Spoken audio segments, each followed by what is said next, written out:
Development of Communication and Interaction Training, CAIT-online. This animation describes the development of CAIT, a new program facilitating good communication with people living with dementia. CAIT stands for Communication and Interaction Training. The story begins in the early 1990s. After graduating, I was working in a hospital in one of the two CBT training centres operating in the UK at that time. My job was to train new therapists and develop a scale to assess their competencies. This scale we produced was called the CTSR. But my heart lay in working with older people, and an opportunity came up in 1997. So I moved with the grand intention of taking the ideas from CBT and transferring them to my new field, with the notion of having a better understanding of older people's distress, and further reducing the use of problematic drugs. However, I was shocked when I first moved, particularly with the quality of the work being done for people living with dementia. These folk had depression and anxiety, but also major cognitive difficulties, often some physical difficulties too. And further, they were frequently living on wards and homes they had not chosen to move into. It was easy to see why some of them became distressed and agitated. So after a short period of time, I decided to focus my career on working with people with dementia who were stressed and distressed and sometimes engaged in behaviours that challenge, or our preferred term, behavioural and emotional expressions of need. But the area was very poorly organised, although there were pockets of great work. For example, Tom Kitwood, Esme Bonnes-Cook and Graham Stokes were all doing wonderful work in the field. But it was not coordinated. The pieces of the jigsaw needed to be put together, so I had the idea of unifying a lot of the work via a formulation which combined the work from CBT with Tom Kitwood's well-being model. This framework became known as the Newcastle model, which at that time, with our innovative care plans, was one of the few models dedicated to the treatment of behaviour and emotional expressions of need. This went well for a number of years, with lots of good work supported with publications. But there was a problem. Although the Newcastle model became the gold standard for psychologists and specialist clinicians working in the area, the formulations were not having a big impact with the frontline carers. This clearly was an obstacle and a solution was needed. After a period of reflection, we decided to do some reverse engineering, asking ourselves who had the most impact on people living with dementia.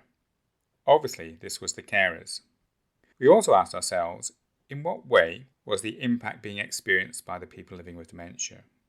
And in this case, the answer was that the experience of the people living with dementia were being influenced by what the carers said and didn't say, and what they did and didn't do. This led to us undertaking a greater focus on carers' communication skills and seeing if we could optimise carers' communication and interaction abilities. So I thought finally we were on the right lines. So the rest of the work I'm going to talk about started in 2010, and we developed this work through paying particular attention to the skills of frontline staff who are working in care homes and on wards. It became very apparent that they had lots of fantastic skills and were able to nip difficult situations in the bud and were de-escalating scenarios that could have very easily become distressing for the people living with dementia and their carers.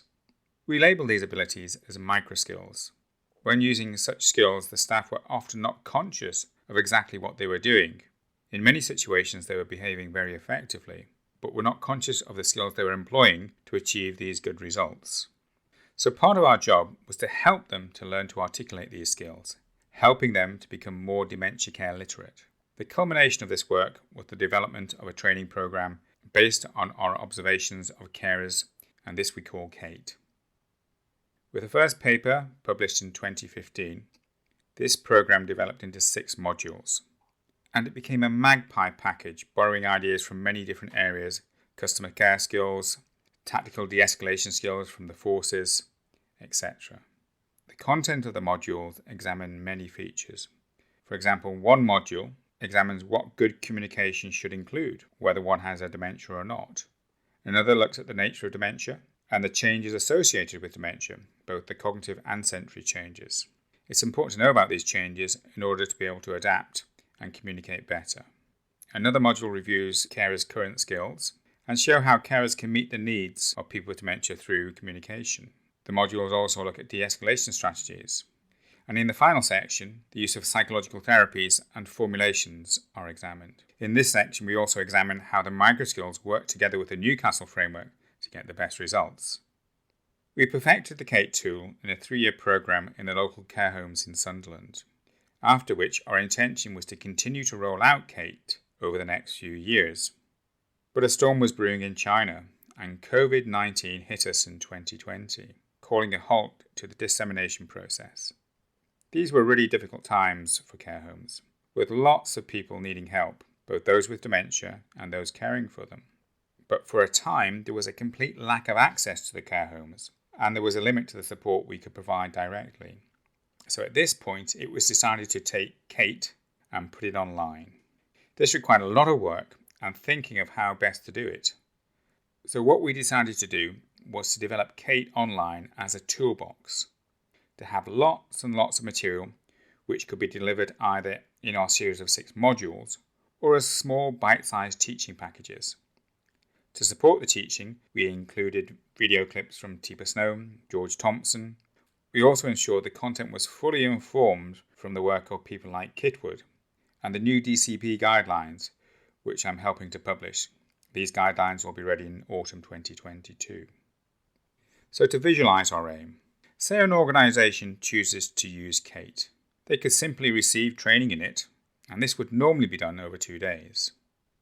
Rather, if they chose to purchase a licence to use CAIT, they could retain the whole programme for their ongoing use within their organisation. So for example, in such circumstances, all their staff could receive an initial training in the package, but then have the contents available on their desktop as an accessible reminder of what is currently regarded as best evidence-based practice. So say a nurse is going out to check up on a man who has been diagnosed with a frontotemporal dementia. Prior to popping out to see him, the nurse could check on the nature of frontotemporal dementia via CAIT and look at how best to communicate with him during the session. What I have discovered during the development of CAIT is that we still have a long way to go. It's a long, sometimes difficult journey with peaks and troughs, but the peaks are wonderful. So it's time to celebrate. CAIT is now being used in NHS trusts and numerous other organisations such as social services and universities. The cost of the package will depend on your requirements and size of your organisation, with the basic package starting at £5,000. This cost covers the purchasing licence to allow you to use the package with all the staff within your organisation. An additional training and supervision package can also be purchased separately. So thank you for watching. If you require any more information, please contact me on the email address outlined on this slide.